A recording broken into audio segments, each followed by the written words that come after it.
Donc toi, à ton âge là, tu sais pas que on ne raconte pas tout ce qui se passe dans son mariage, dans son foyer. Donc quand Dieu t'a mis là-bas, là, tu te dis pas que Dieu te fait confiance. Tu te dis pas que tu es légitime. Tout ce qui se passe dans ton mariage, tu racontes. Quand tu racontes là, tu veux quoi? Tu cherches quoi? Parce que je comprends pas. C'est quoi le but? Pour que les autres aient pitié. Ma chérie, à un certain âge là, faut grandir. Faut comprendre la vie. Ce n'est pas parce que les autres ne racontent pas que tout va bien dans leur foyer. Aucun mariage n'est parfait. Aucun. Il y a des problèmes dans tous les mariages. Mais toi, comment tu gères le tien? Aujourd'hui, tu dépasses les pasteurs parce que eux, je peux comprendre. Tu dépasses tes parents, je peux comprendre. Tu dépasses tes témoins.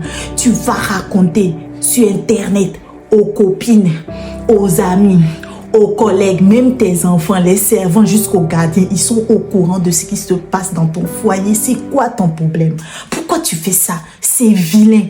On ne fait pas ça. Ce n'est pas parce que tu racontes que tu règles la chose. Parce que depuis tu racontes là, qu'est-ce qui a changé?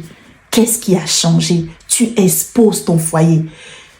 Je ne dis pas que si tu es dans ton foyer là-bas, si on te tape là-bas de ne pas dire, c'est pas ce que je suis en train de te dire, mais les problèmes qu'il peut avoir entre ton mari et toi, tu le gardes pour toi. Tu peux en parler, si tu as des pasteurs, tu peux en parler à tes pasteurs, tu peux en parler à tes parents, à tes témoins, ça s'arrête là. Mais tu quittes ces gens. Il y en a même, vous mettez même dans commentaires. Vous écrivez dans commentaires aujourd'hui sur Internet. Ce que vous faites, c'est vilain. On ne fait pas ça.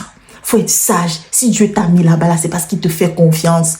Garde ta bouche. Moi, quand j'avais 7 ans de mariage, on a dit que c'est une nouvelle cycle. C'est un recommencement. Déjà, même que je ne parlais pas beaucoup.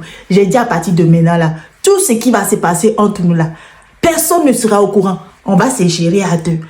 Parce qu'au début, quand il est venu me parler là, on était tous les deux. Au lit là-bas, on est tous les deux. Désormais, ça sera tous les deux. Quand ça chauffe là, tous les deux. Et puis c'est bizarre, quand on a pris cette décision, tu sais que vous êtes tous les deux.